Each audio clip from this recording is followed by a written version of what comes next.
Hi!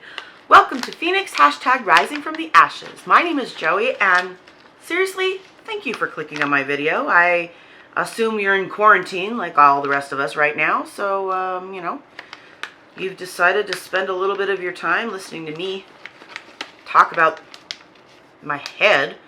That's really nice of you. Thank you. Today's video is actually, like kind of maybe a turning point sort of thing. I didn't know until I watched it just a few days ago. And, I'm actually talking about stuff that is being put to the test in like a grand scale right now. And, it's fascinating. It's interesting. I don't know. See what you think. I'll see you at the end. Hi. Okay, so we're just doing a little update. Angie's here, but I'm just gonna try to talk myself because I should take my glasses off. Does that look better? I think the glasses make a glare. It's nice. Anyway. Okay, talk. So I'm just doing like an update here. Having a lot of tumultuous feelings this morning, shall we say. Things have been, like with life in general, pretty normal, but my head has been having a hard time catching up to that. So what's been happening is like I get these, like before I took the medication, the new medication I'm taking now, I would get these like feelings that would just sort of wash over me. And they were thoughts about things that are not necessarily tragic or even really sad. It's just things that are life, things like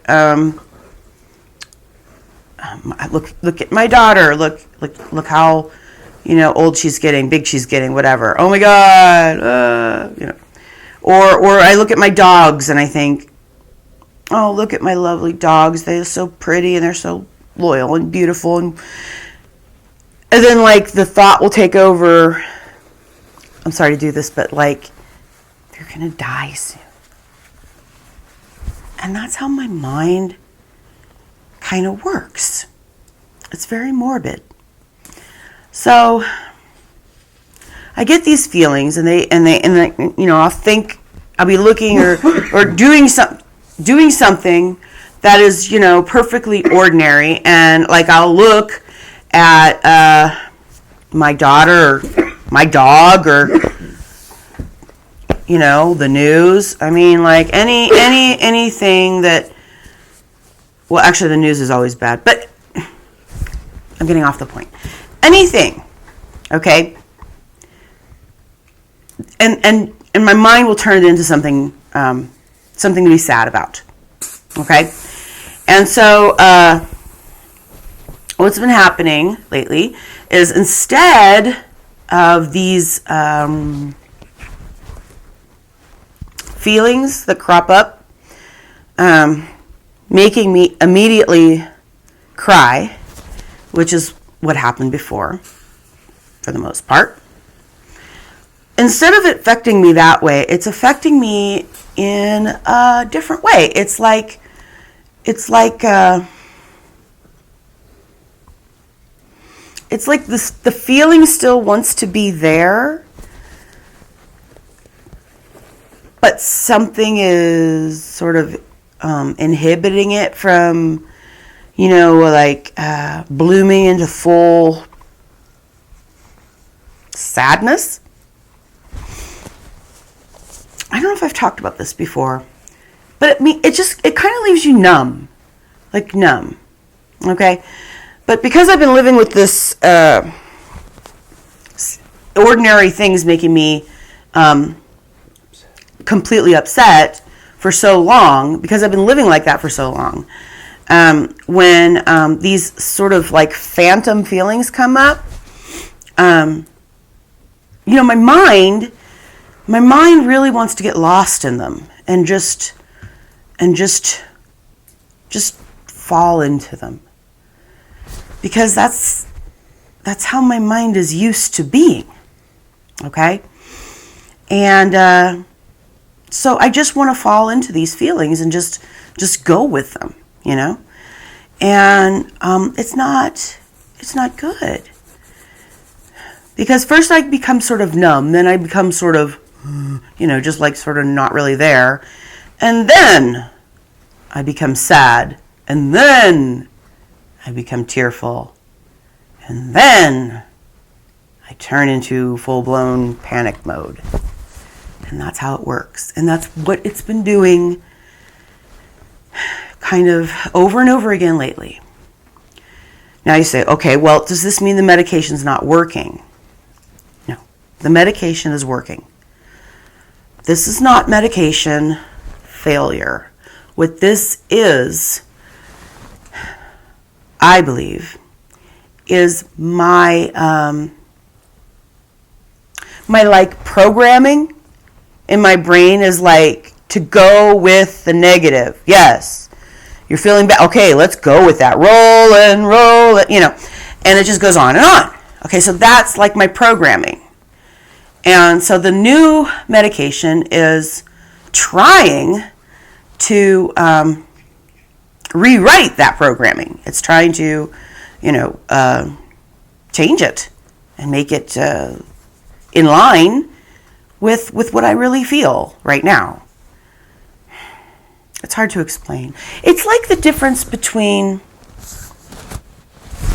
think I talked about it before, the difference between feeling like your world is like at an end and you're the worst person ever and a burden to everyone. It's like having that feeling versus, oh, I did that wrong, or that person's mad at me, maybe I can make it better, or I didn't exercise today, so I'll just keep going and do it tomorrow. Or you can rationalize with yourself when you're not in these horrible moods or mindsets. You can rationalize with yourself and say, no, I'm not a horrible person. No, I'm not a burden. No. And you find a solution and you go with it and you try to make it better. Okay, so there's that. And my mind is trying to rewire me so that I can follow a more even, Angie's going like this, even. I think this thing has been focusing terribly during this video, I must say.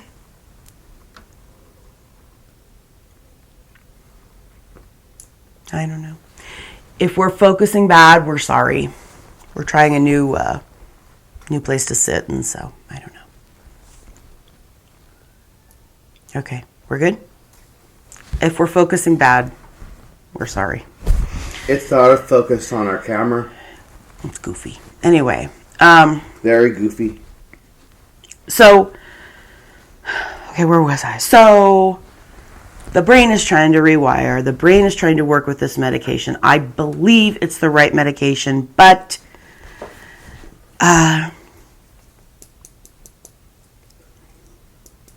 time. Takes time. Oh, the medication takes time? Or that you're saying to wrap it up. Yes, medication takes time. It takes time to change. And what also takes time to change is your brain's go-to reactions to things. My go-to reactions to things are changing. Okay? Very very much in ways that I haven't felt since like I was in my 20s, okay, like a long ass time.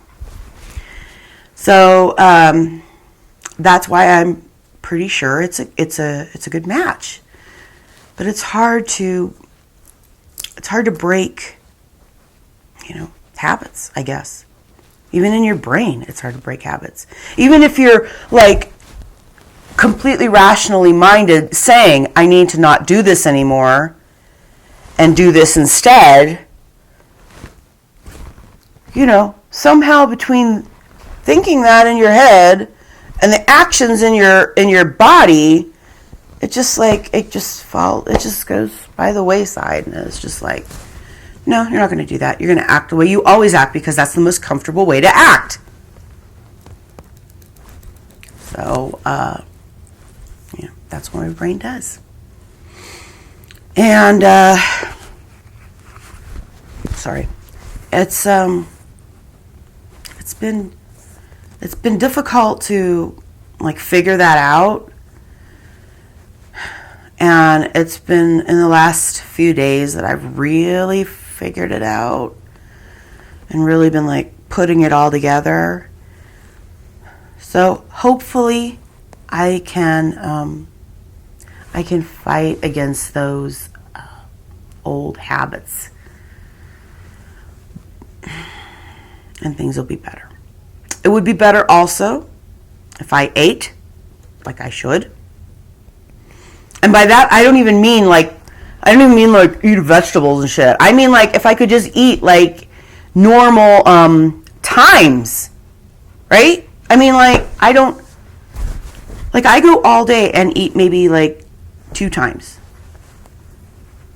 12 hours apart. I'm not kidding. It's bad. It's bad. So that's how I do things. Trying to rewire it. Trying to do better. But it's hard. So I guess that's why I'm talking. I'm just trying to sort this all out.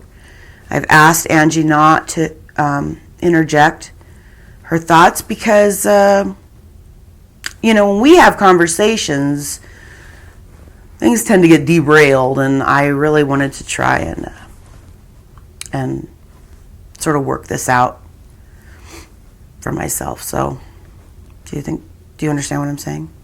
Yeah. Did I give you any revelations that you didn't know before? No, she knows everything. She knows everything. Everything about you. That's right, you do. I know more than your mom. She might know more than me. Anyway. Okay, so I guess that's all I have to say. Thanks for listening. Bye. Okay, so here we are again on Tank Street and filming the horses because this is apparently where they like to hang out. I'm trying to focus it, hun, but I'm not. There you go. If you hit that, this. Yeah. It doesn't do it right now. Yes, it is. Huh. You only hear an audible beep when it's recording. Would you? I have to turn around, babe. Please. Please. Please. Oh, I'm going backwards. Okay. Please, we're going backwards, please. And there's a pleasing woman's over there. There is a pleasing woman's over there. I wonder if she lives here. I don't know. She's going to go walk up to that horse like she owns it. Please. No, she is approaching with caution. Oh my God, the horse is going to walk to her. Look, man. She's the horse whisperer. Aw, she's petting it. I want to pet one. She gave it something. Not supposed to feed the wild horses. Oh, shit. There's one over there, either deceased or sleeping. Stop. Why would you say it's deceased? I don't know. It's not to move. Okay, everyone. We are on Tank Street, looking at the horses. And I don't know if you can tell in the camera, but you can actually see the tank from here. And the photographer in me just couldn't resist getting a shot of them horses, along with the infamous tank.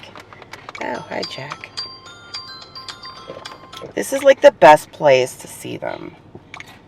There's more horses over yonder. Where? Oh, yeah. They're up by that house over there. I don't know if I can get any closer. I can't get any closer. I don't even know if you can like tell that that's what they are. Oh, you can sort of see the tank. Hey, horsies. Hi, horsies. Not enough with taking pictures of them from a moving car. But I'm pretty sure if you like walked up to it and tried to kiss it, it would bite you. Come on. She wants to do it so badly. Go. It's funny what they say you are. Jesus Christ. Oh, you're recording, aren't you? Okay, sorry, I'll stop. Hi. Now I'm embarrassed. What did you think of that? I don't know. Like, that is stuff that's totally being put to the test right now. The rewiring of the brain to, Especially Jesus Christ Superstar rendition.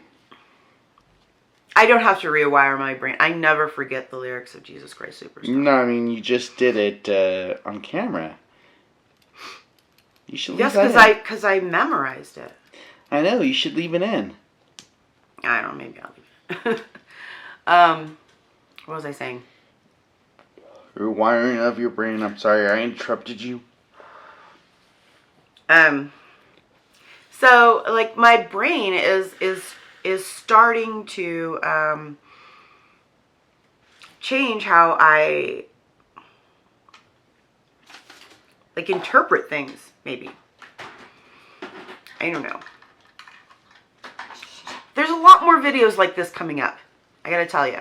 I don't think I have any that are like particularly tearful. So, Unless you love horses like my dear friend over here, then they might be tears of joy, so. Well, sometimes things like that upset people because like those horses are so hurt. Some of them are really hurt. Like they have like battle scars or something. I don't know. Well, they get into how trouble are with they each going other. to show their dominance? I mean. And I don't know if this is true, but it might be part of mating. I don't know. But if they had people taking care of them, they wouldn't have that. I feel bad for them. I touched one yesterday, you guys. I touched one. It was amazing. Two. There was two. I touched both of them. It was amazing. Yes, we were out of the house, not quarantined. She had a profound feeling. Well, no. Wasn't that when we went to get the steak? Mm-hmm. Okay, I wanted steak. Which was good. Excellent, by the way. Oh, it was amazing. But that's beside the point. And since we were going out, we went to see Horsey, my boy. And I got to touch two of them, and it was awesome. And we got it on film and everything. It's like cell phone footage, but it's better than nothing. We didn't bring out the big camera because we weren't really joyriding. We just happened to find them. I think I've had, there was horses at the end of this video, and there might have been horses at the end of some other videos that I posted recently that I didn't mention. I don't know if that matters, but yeah, I'm going to tack horse stuff on the end of things randomly now. I don't know. I was going to do like a separate horse only sort of feature, but I don't know if I'm going to have enough horse footage to do that. Like, we don't get super long videos of them, so I don't know. We'll see. Thank you for, sorry for clapping. Thank you for watching. Thank you for putting up with our bad focusing and etc. I know, I'm doing it right now. I know. This video that you just watched was awful in focusing. And there's more coming up that are like that. I apologize. It's a work in progress. Like everybody. and everything and all that. Bye.